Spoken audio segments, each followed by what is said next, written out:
અત્યારે ડીડીયાપાડાના અમારા ક્રાંતિકારી ધારાસભ્ય ચેતરભાઈ વસાવા જે પ્રજાના પ્રશ્નોને જે વાચા આપે છે, જેવી કે શિક્ષણને લગતો પ્રશ્ન હોય, આરોગ્યને લગતો પ્રશ્ન ન હોય, પ્રજાના જે પડતી મુશ્કેલીઓ, એસટીનો પ્રશ્ન હોય, જળ જમીન જંગલનો પ્રશ્ન હોય, ઇન્ડસ્ટ્રીમાં કામ કરતા વર્કર લોકોને જે શોષણ થાય છે એના પ્રશ્ન લઈને જે કામ કરતા હોય, ભ્રષ્ટાચારને લગતા પ્રશ્નોને કામ કરતા હોય, ખેડૂતોને લગતા જે પ્રશ્નો છે એના કામોને સોલ્યુશન લાવતા હોય, વિસ્થાપિત જે થયેલા છે, જે વસાહતી જે વિસ્થાપિત થયેલા છે એમાં ભૌતિક સુવિધા આપવાની હોય, એ પ્રશ્નોને લઈને જે ચેતરભાઈ કામ કરતા હોય, તો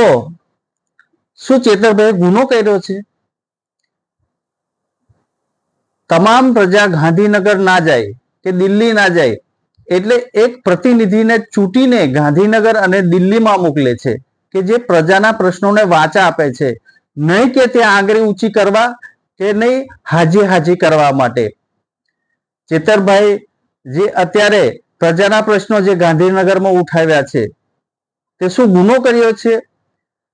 અત્યારે જે સરકાર તમામ અધિકારી ભેગા મળીને, ભાજપના અધિકારીઓ, ભાજપને ચૂંટાયેલી પાંખ બધા ભેગા મળીને અત્યારે જે ચેતરભાઈ ઉપર ખોટા આરોપો મૂકીને અત્યારે જે એમને જેલના હવાલે કરેલા છે.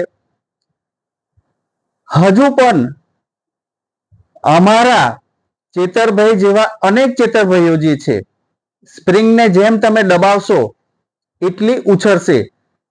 ભલે અમારા ચેતરભાઈ અત્યારે એક જેલમાં છે, પણ એવા હજારો લાખો ચેતરભાઈ અત્યારે જે તૈયાર છે.